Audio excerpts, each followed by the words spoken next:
FlockSafety, FlockNova, and Aerodome are all the apps I've worked on during my cybersecurity research. They offered me money and an NDA so that I couldn't talk about what I found. But today, I'm going to explain it all to you. I'm one of the top cybersecurity researchers on FlockSafety, and I've compromised them in 4 unique ways.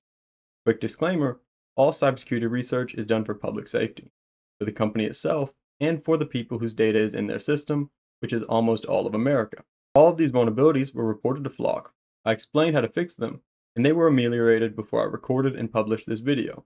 With that said, the first way I compromised Flock Safety was by finding their default API key for ArcGIS, the map where almost all Flock data lives, hard-coded in a dev subdomain. Why this matters is because the default API key gives you access to everything.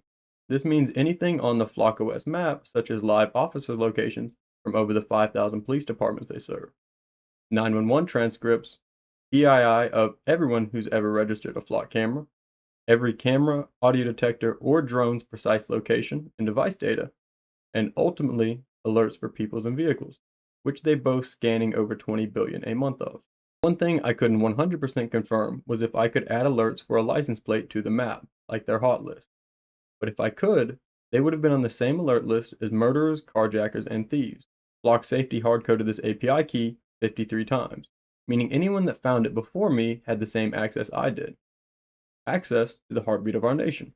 The second vulnerability allowed me to download nearly all of the source code for the FlockSafety app. This means code for all the camera management, search capabilities, alerting capabilities, admin endpoints, and permission rules that they've configured. What this means for FlockSafety is that if I was a threat actor, I'd now know every detail about how their app works, what it connects to, and how to exploit their application.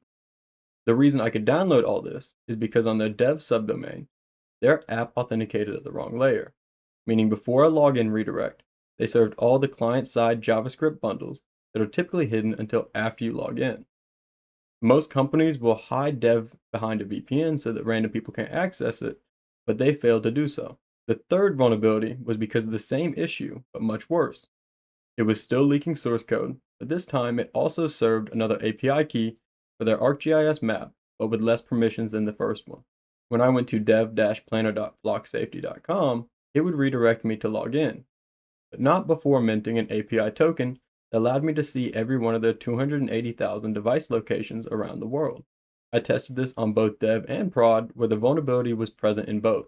What makes this worse is that both dev and prod gave the same API key, which was for the production map. So they mixed real data with their less secure environment. It took them around 2 months to fix this issue, and only after I hinted about it in a public security write-up. In that same time span, they ignored 6 back-to-back emails when I was trying to report it.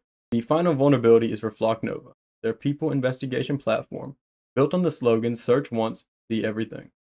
Again, same authentication issue, but this time on the domain nova.flockdemo.com, which means I had access to download all of the FlockNova source code. They never replied to my email, but this time they fixed it extremely quickly. The reason why I think they fixed it quickly is because it appears they can uncover nearly anything about anyone without a search warrant, rarely a reason, and only sometimes needing a case number. Data like credit card numbers, social security numbers, the ability to track your phone's location through 5 different unique ways, including your mobile advertising, the ability to draw a circle around your house and see who's been there, and then ultimately tie your location detections from their camera and audio network into FlockNova. Putting everything together, what surprises me the most is a $7.5 billion company, representing the largest dynamic surveillance network in the United States, has such poor cybersecurity that I've seen high school projects with better fundamentals. I'll be covering more of FlockSafety and their apps soon, so stick around.